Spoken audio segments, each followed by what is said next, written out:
가시가 주는 축복이라는 제목으로 하나님의 말씀을 전해드리겠습니다. 여러분은 영화 슈퍼맨을 기억하십니까? 아마 다 기억하실 거예요. 그러면 슈퍼맨의 주인공이 누구신지 아십니까?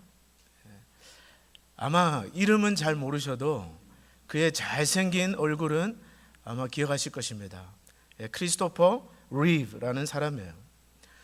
이분은 1952년 9월 25일 뉴욕에서 태어났습니다.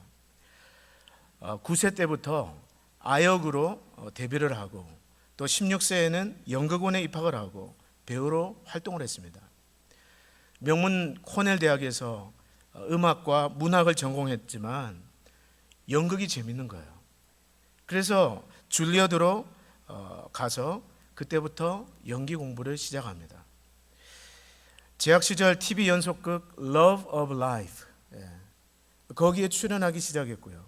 결국 1978년 상영된 슈퍼맨의 주연으로 발탁되면서 그는 큰 성공을 거두게 됩니다.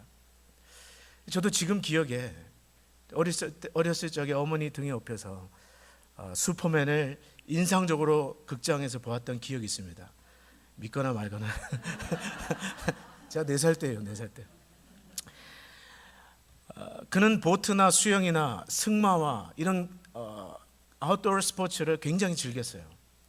그런데 안타깝게도 1995년 말을 타다가 그 말에서 그만 떨어지고 맙니다. 그래서 척추를 다치게 돼요. 그러면서 그때부터 그는 척추마비로 전신마비라는 굉장히 비극적인 부상을 입게 됩니다. 그때부터 그는 스스로의 힘으로 호흡할 수 없고 호흡기를 끼고 호흡을 하게 되고요. 또 자기의 힘으로는 음식조차 먹지 못하는 그런 병에 걸리고 맙니다. 여러분 한번 생각해 보세요. 그냥 보통 사람도 아닙니다. 슈퍼맨. 그 주연을 맡았던 이 크리스토퍼 리브 얼마나 절망했겠습니까? 그는 자신의 처지를 비관하면서 아들의 사고 소식을 듣고 병원으로 달려온 그 어머니에게 이렇게 절규하듯이 외칩니다. 이제 내 인생에 남은 것은 아무것도 없습니다. 지금 내 몸에 부착되어 있는 모든 의료 장비를 제거하는데 동의해 주십시오. 어머니에게 그렇게 말을 합니다.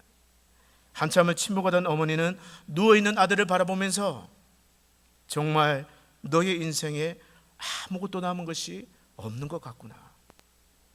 그러나 그때 그의 아내 데이나가 헐레벌떡 병실로 달려 들어오면서 그 남편 크리스토퍼에게 이렇게 말합니다. 당신은 아직도 당신이에요. 나는 지금 당신의 모습 그대로를 사랑해요. 우리 아들과 나는 당신이 아직도 필요해요. 당신은 아직도 당신이에요. 그 아내의 격려와 그 아내의 위로를 통해서 이 크리스토퍼는 다시 생각을 바꾸고 이렇게 재활의 의지를 불태웁니다. 그렇다 영화배우 슈퍼맨으로서의 나의 인생은 끝났을지도 모른다.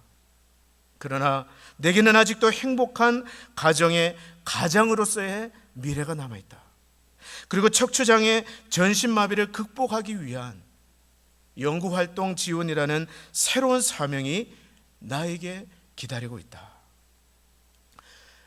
그 후 2004년 그가 심장마비로 죽을 때까지 약 10년 동안을 그는 자신과 비슷한 처지를 입고 있는 장애인들을 돕기 위한 재단을 만들고 그들을 돕는 일을 하면서 사고를 당하기 전보다 더 생산적이고 왕성한 활동을 하게 됩니다. 그렇습니다.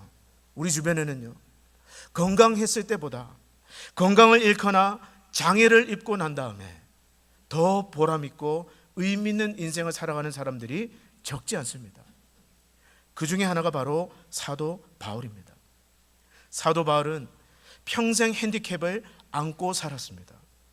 그러나 그 핸디캡 때문에 바울은 오히려 더 위대한 인생을 살게 됩니다. 사도 바울은 자신이 안고 살았던 그 핸디캡을 사탄의 가시다, 육체의 가시라고 표현을 합니다.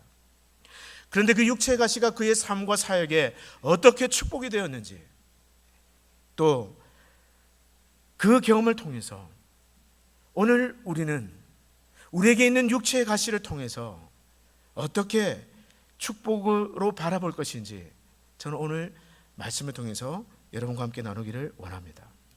자, 가시를 축복으로 여길 수 있는 이유는 무엇일까요? 첫째로 가시 때문에 겸손해지기 때문에 그렇습니다. 한번 따라서 하시겠어요? 가시 때문에 겸손해집니다. 자, 옆에 계신 분에게 한번 고백합니다. 가시 때문에 겸손해집니다. 가시 때문에 겸손해집니다.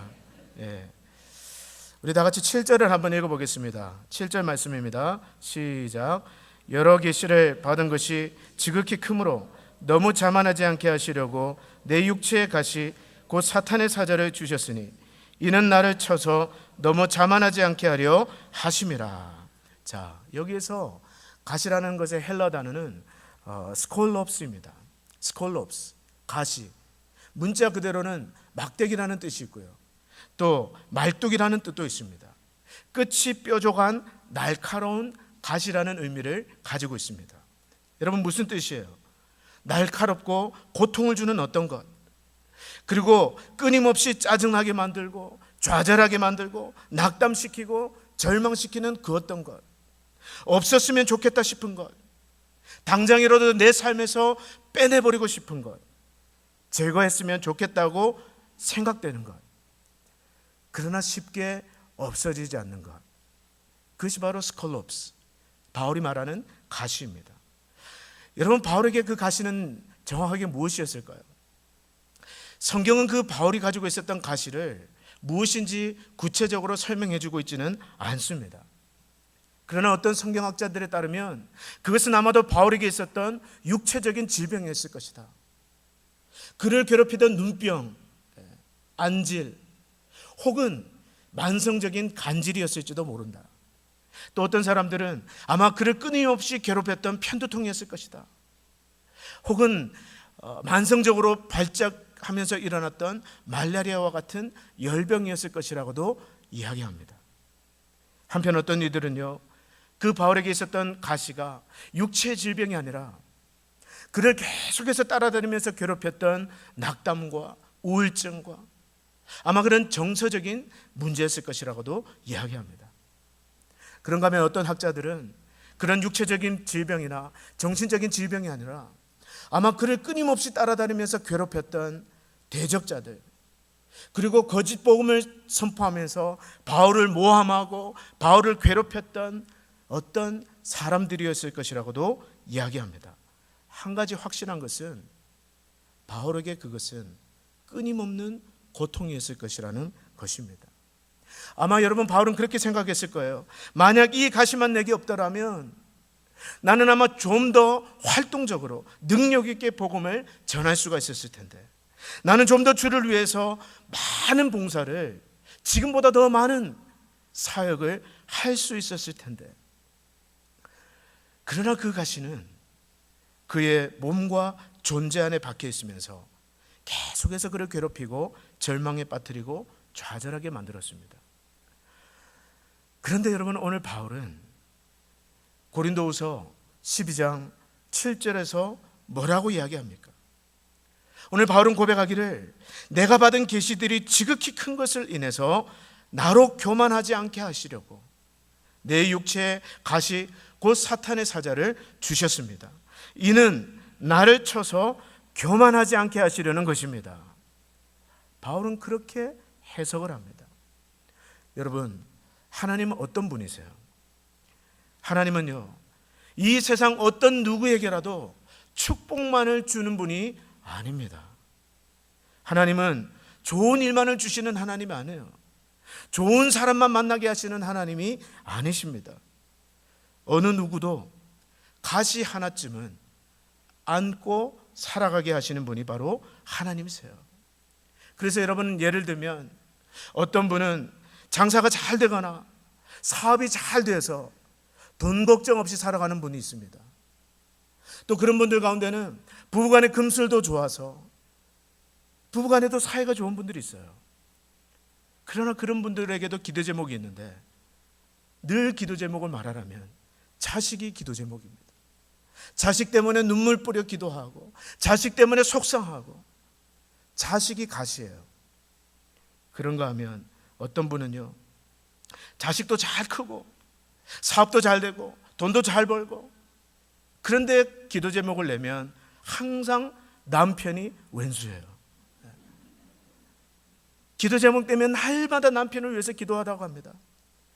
구원받지 못한 남편, 방탕한 남편, 속 썩이는 남편, 그것이 그분에게는 가시입니다. 그런가 하면 어떤 분들은요, 자식도 잘 되고 돈 걱정도 없고 남편도 고만고만하지만 항상 기도 제목이 건강이에요. 몸이 아픈 거예요. 여기저기가 아픈 거예요. 그것이 가시입니다. 그런가 하면 또 어떤 분은 건강합니다. 남편하고 사이도 좋아요. 돈도 잘 벌리는 것이 아니라 자식도 잘 크지만 결정적으로 돈이 없어요. 그래서 늘 기도 제목은 사업이 잘 되게 해달라, 돈벼락 좀 맞게 해달라. 그것이 그분에게는 가시입니다. 여러분, 만약에 어떤 사람의 인생에 가시 하나 없이 가질 수 있는 모든 것들을 다 가진다면 여러분 어떻게 될까요? 당장 교만해지기 쉽습니다. 교만해지기 쉬워요. 높이 올라갈수록, 가진 것이 많을수록, 받은 은혜가 크면 클수록 교만해지기 쉬운 것이 바로 우리 인생들입니다. 그래서 여러분 잘난 체하고요, 뽐내고요, 건방져지고요, 거드름을 피우거나 다른 사람을 업신여기기 쉽습니다. 그래서 여러분, 하나님께서는 오늘 우리 모두에게 적어도 한 가지 이상의 가시를 허락하셔서 겸손하게 만들어 주십니다. 그래서 그 가시 때문에 다른 사람의 처지도 이해하게 되고요, 또 비슷한 상처를 안고 살아가는 사람들의 형편을 마음으로 이해하게 하십니다. 그게 여러분 인생이에요. 그렇지 않습니까? 어둠 속을 걸어가는 용기라는 설교집에 한국에 계시는 어떤 한 여자 교수님의 간증이 나옵니다. 이 교수님은 좋은 가문 출신이에요. 머리가 똑똑해서 어려서부터 1등만 하고 자랐다고 합니다. 약간 밥맛이 없죠. 그런데 거기에다가 결혼을 했는데 남편도 사업을 잘하는 남편을 만났어요. 돈 걱정 없죠. 또 부족한 것이 없이 잘 살았다고 합니다. 어려서부터 교회를 다녔기 때문에 결혼을 하고도 교회 나가기는 했지만 어떤 생각을 가지고 교회를 나갔냐면, 교회를 다니는 것이 나쁠 것은 없지만 나가지 않아도 별로 불편함이 없다. 우리 가운데 이런 생각으로 교회 다니시는 분이 없기를 바랍니다. 교회를 다니는 것이 나쁠 것은 없지만 안 나가도 별로 불편할 것이 없다. 그런 생각을 하고 신앙생활을 했다고 합니다. 여러분, 그 신앙생활 취미생활처럼 한 거예요. 그냥 여가 생활을 하듯이 신앙생활을 한 것입니다. 그런데 어느 날, 짠짠짠, 어느 날이에요, 하나밖에 없는 딸아이가 아프기를 시작하는데, 그냥 괜찮을 줄 알았던 그 병이 점점 시간이 지나가면서 악화가 되는 거예요. 그래서 한국에 있는 여러 의사들을 만나고 병원을 가도 병명을 모르는 겁니다. 돈은 있으니까 그 딸아이를 데리고 일본에까지 가서 검사를 받았습니다. 그런데도 병명은 모르고 딸은 시름시름 앓기 시작하더라는 거예요. 자신이 보는 그 눈앞에서 자기의 하나뿐인 딸이 죽어가는 모습을 보면서 그때 이분이 깨닫기 시작합니다. 아, 인생에는 내 마음대로 되지 않는 것도 있구나. 지금까지는 돈이면 뭐든지 다 할 수 있다고 생각했는데, 박사학위라면 세상 남부럽지 않고 살아갈 수 있다고 생각했는데, 세상에는 그것만으로 안 되는 일이 있다라는 것입니다. 이때부터 이 부인이 하나님을 찾기 시작하는데, 하나님 앞에서 진실로 엎드려서 회개하기 시작합니다. 그러면서 하나님 없이도 살 수 있었다고 생각했던 교만한 마음을, 그 교만한 마음을 하나님 앞에 회개하기 시작합니다. 그리고 그렇게 회개하면서 몇 달간을 기도하던 어느 날, 그 집에 권사님 한 분이 신방을 오셨어요. 근데 이 권사님 뭐 신유의 은사나 이런 것이 있는 분이 아니에요. 그냥 그 집에 안타까운 사연을 듣고 위로하려고 그 집에 찾아왔다고 합니다. 그리고 그 딸을 위해서 손을 얹고 기도했다고 합니다. 그런데 놀라운 것은 그 권사님이 돌아가고 난 다음에 그때부터 딸 아이의 병이 낫기 시작하더라는 거예요. 예. 병명도 모르고 심지어 일본에까지 가서 유명한 의사들을 다 만나고 돌아왔지만 낫지 않던 그 병이 그분이 와서 기도하고 돌아간 다음에 완전히 회복되고 그 딸아이가 살아났다고 합니다. 그때부터 이분이 전심으로 주님을 따르고 복음을 전하는, 예전에는 그냥 신앙생활을 여가생활하듯이 교회에 나오면 나쁠 건 없지만 안 나와도 이쪽해, 그러나 그 일 이후로는 오직 예수님, 주님 한 분만을 의지하는 놀라운 신앙인으로 거듭났다는 간증입니다. 하나님께서 여러분에게 주신 가시는 무엇입니까? 계속해서 나를 괴롭히고 또 나에게 고통을 주는, 금방이라도 나는 정말 빼버리고 싶은, 없었으면 좋겠다고 싶은 것, 여러분 그 가시는 무엇입니까?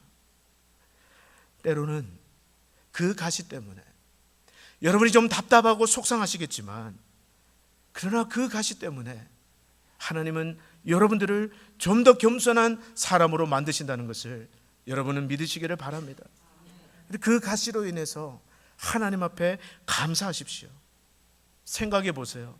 만약에 그 가시마저 내 인생에 없었더라면 지금쯤 나는 얼마나 교만한 인간이 되어 있었겠습니까? 남을 얼마나 무시하고 또 뽐내고 교만한 인생을 살고 있었겠냐 하는 것입니다.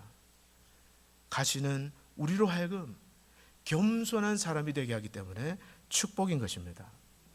두 번째로 가시를 축복으로 여길 수 있는 이유는 가시 때문에 기도하게 되기 때문에 그렇습니다. 한번 따라서 하시겠어요? 가시 때문에 기도하게 됩니다. 8절 말씀 같이 한번 읽어보겠습니다. 8절 같이 읽습니다. 시작. 이것이 내게서 떠나가게 하기 위하여 내가 3번 주께 간구하였더니, 여러분 바울에게도 고통은 고통이었습니다. 금방이라도 정말 좀 빼버렸으면 좋았을 것 같은 마음이 드는 거예요. 그래서 바울은 하나님 앞에 나와서 3번을 간구합니다. 주여, 이 가시가 내게서 떠나가게 하옵소서. 간절한 마음으로 3번을 기도했습니다. 여러분, 오늘 바울이 기도의 사람이 되게 하는 것은 무엇입니까? 바로 이 가시예요. 가시입니다. Mr. Thorn.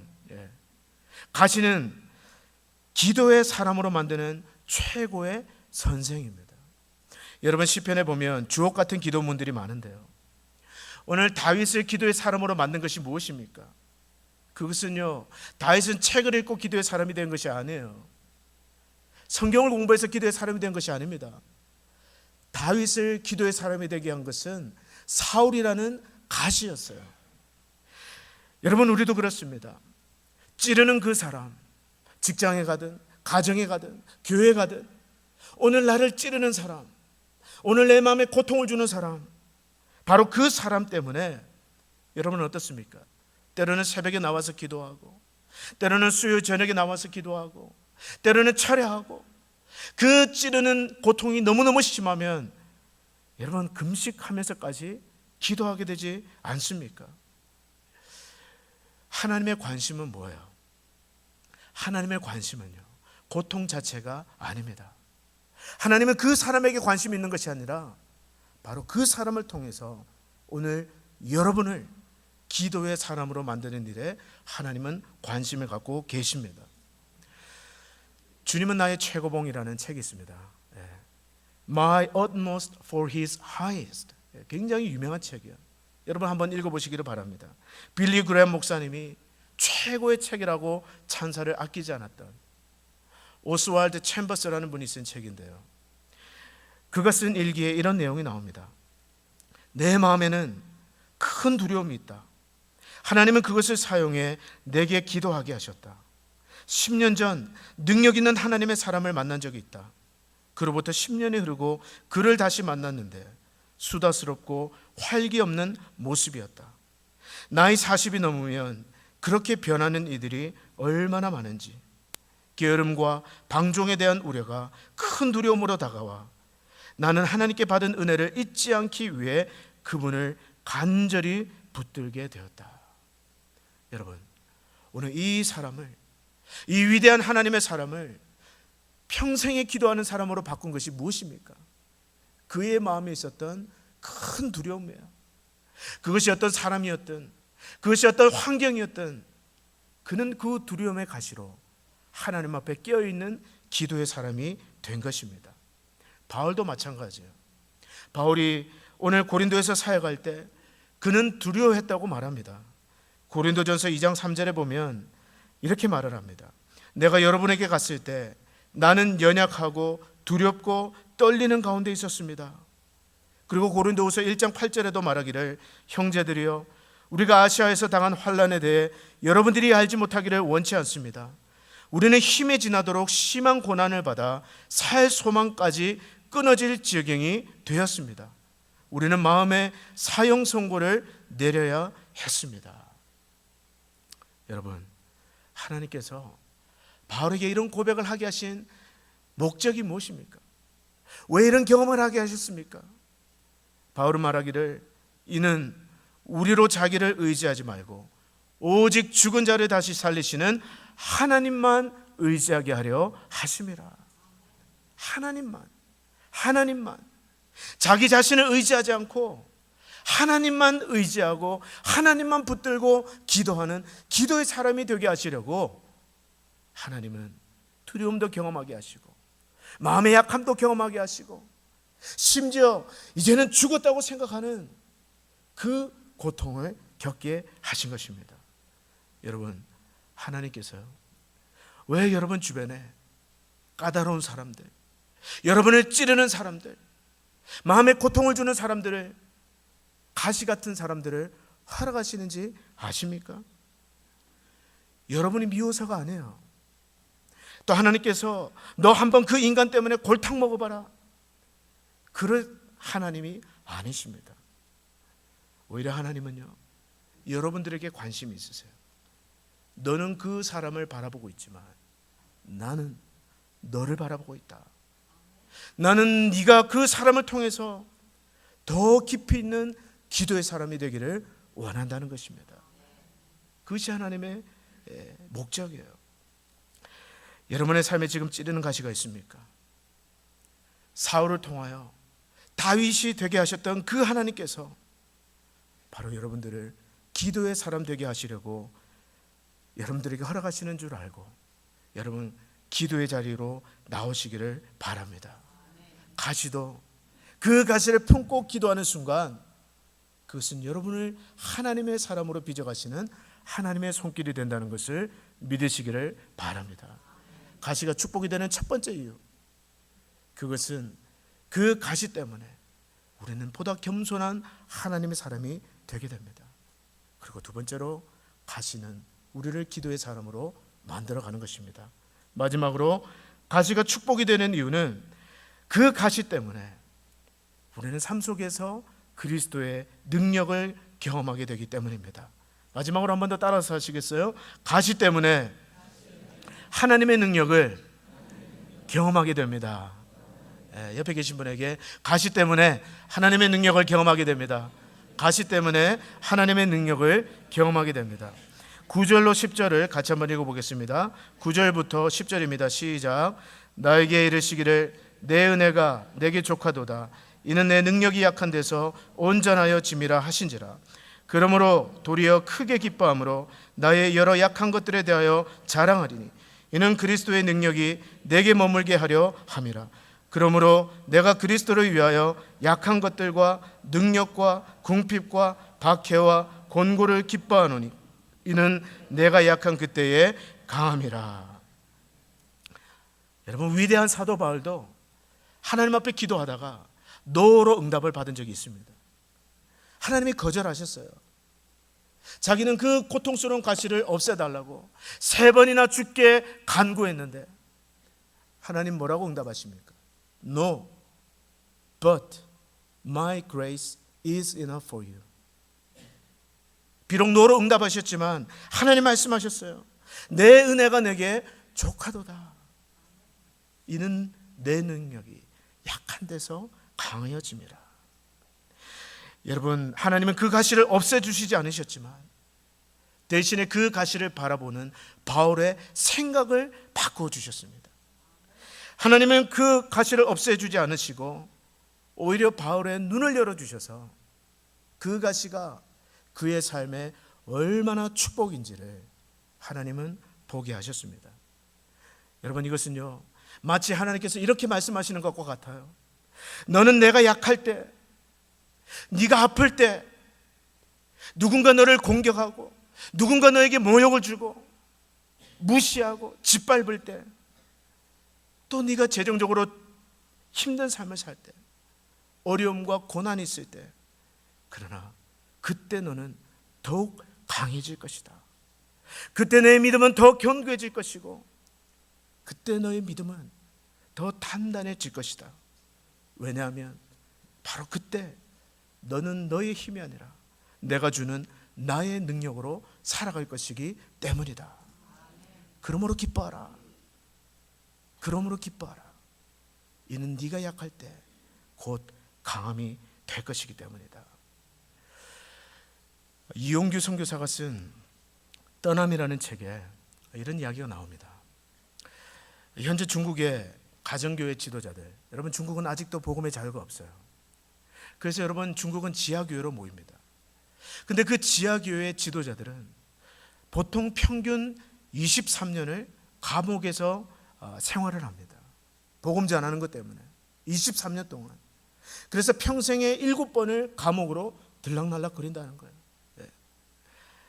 근데 그 중에 리더 한 명이 이런 간증을 했다고 합니다.